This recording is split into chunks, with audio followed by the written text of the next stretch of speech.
ಬಂಧನ ಕುರಿತೆ ಮನಸ್ಸು ಬರೆದಂತ ಗೀತೆ ಬಳಿಗೆ ನೀ ಬಂದು ಕೇಳಬಾರದೆ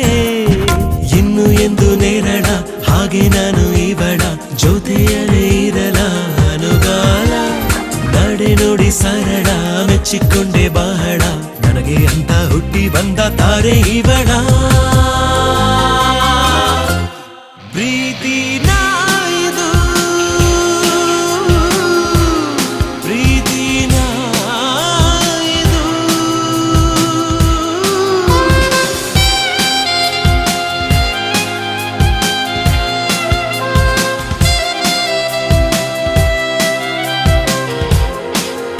ನನ್ನಲ್ಲೇ ನಾನೇ ಇಲ್ಲ ಈಗ ಯಾಕೋ ಯಾಕೋ